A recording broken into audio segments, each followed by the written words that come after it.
Hello everybody, welcome back to the channel. First of all, I apologize I didn't post recently. I've been a little bit too busy here. Anyway, if you guys remember the Mazda I have, I already sold that Mazda and I have replaced it with something else. So let's go ahead and see what's behind door number 1. 3, 2, 1.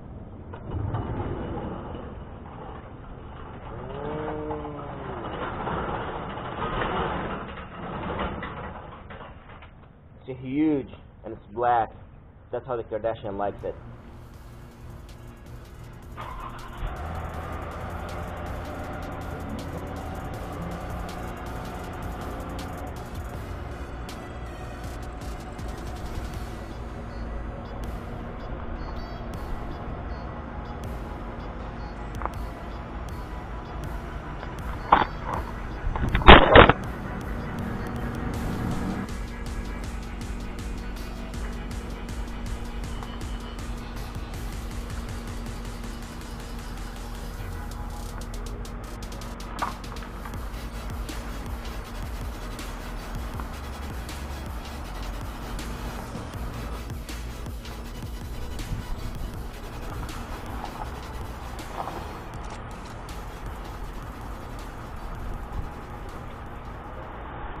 Alright guys, here's the car. It is a 2007 Toyota Avalon, and it is a surprising choice for me. For people who knows me, I am not a fan of Toyota products.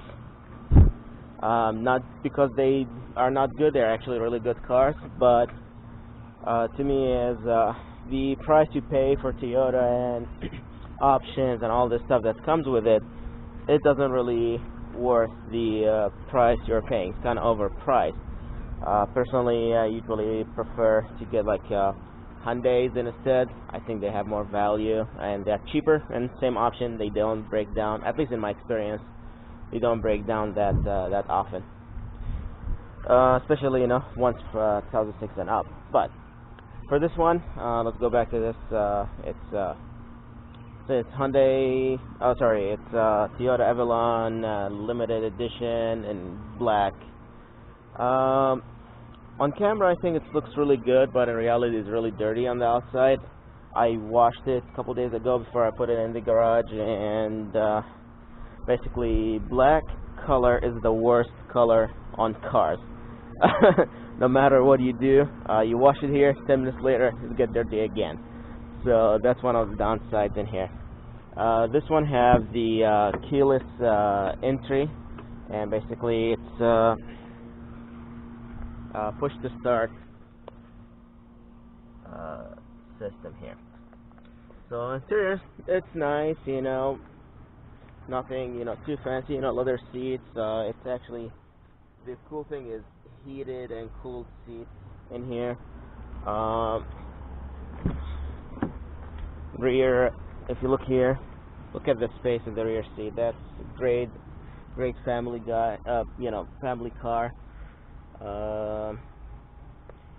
For me is, I don't really need that space. I'm not gonna sit in the back anyway, but that's it. I found this deal in a really good price, so I'm not complaining. Look at the back. Look at this space. Look how many stuff I have in here already. And it fits, just imagine how many bodies you can put in there. Haha. So let's take a look over here. So this is one of the interesting features of this car. Basically, if you see, there's this handle. You push this handle and basically the back seat reclines. So let's try to demonstrate that again here. So basically, let's see if you can see the whole view. Okay, so you pull this, it's adjusted, so basically you can recline and be comfortable. So it's designed to be something that you can sit in the back. For people like that, don't sit in the back.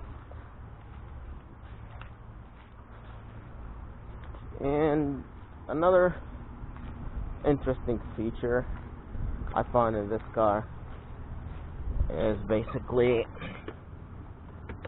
this magical button in here. So I'll put the car here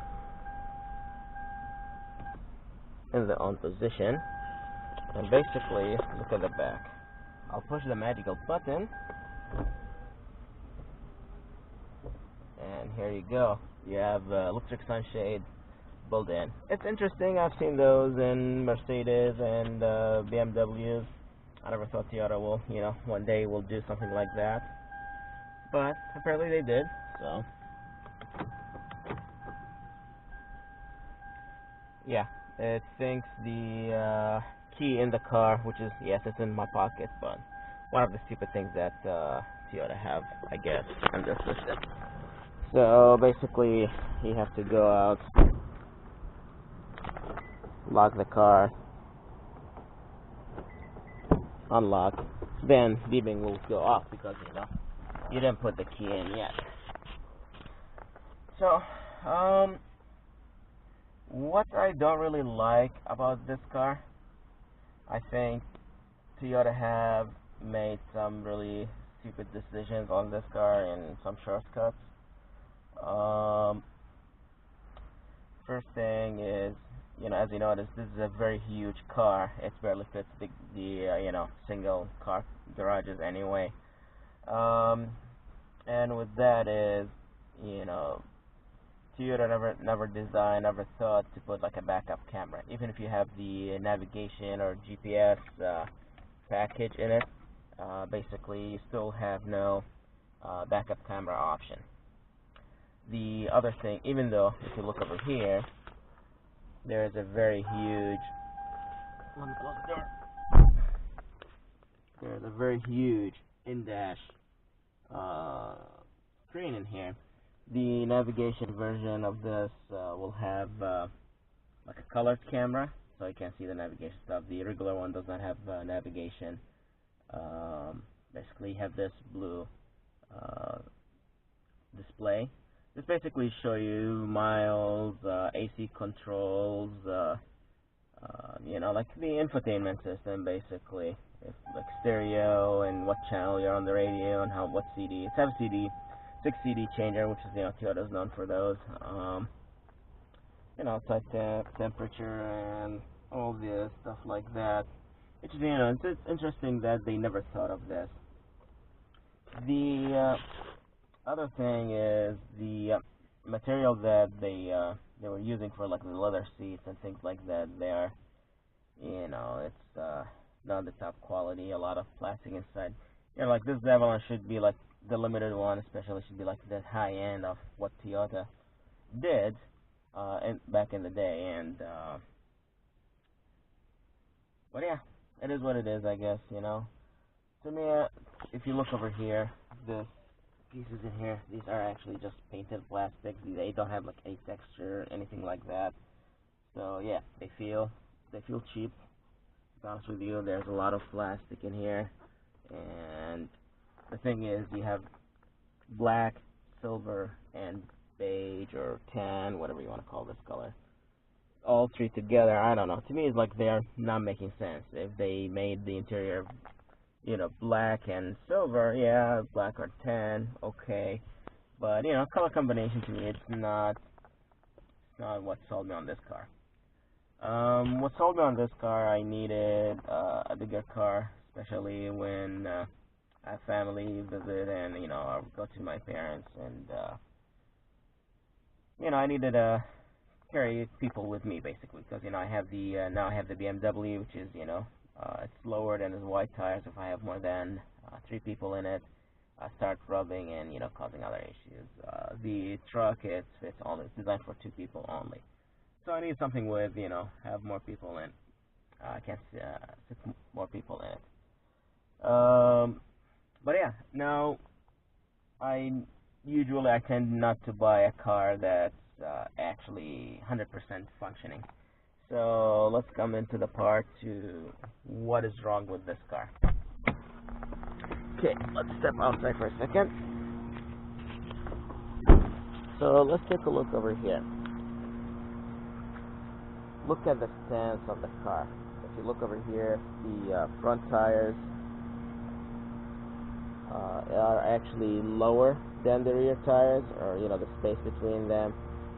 And basically the reason behind that is the car have both sides, the front springs are actually broken. So like old school lowering job kind of deal, cut the springs to lower down the car. It came in naturally. Apparently they have a flaw in the design where the water gets collected on the bottom of the cup in there, and basically that will cause the rusting issues in the coil itself. So if you look over here, and basically both of them, they got broken in the same area, as you can see here. So that's what was wrong with the car. That's the main thing. It needed rear brakes also, and also needed tune up in general. I don't think the previous owner had done anything to the car at all. So anyway, I hope as you can see, as you saw earlier, the struts already been ordered, and later on today I'll go ahead and attempt to get those installed in the car. Hopefully I can get a video for you guys. Rear brakes also been ordered, and possibly in the future I'll do like spark plugs and coils. I'm not sure about that. The car runs perfectly fine, but I don't think been ever replaced. I already have driven the car for 2,000 miles. Since I bought it, I had it like for 3 weeks already. But yeah, the car is perfectly fine, nothing major wrong with it. But I want to just show the car and what I got in here, and why I haven't been posted for a while. Again, guys, thank you very much for watching the channel. Thank you for the subscription, and have a great day.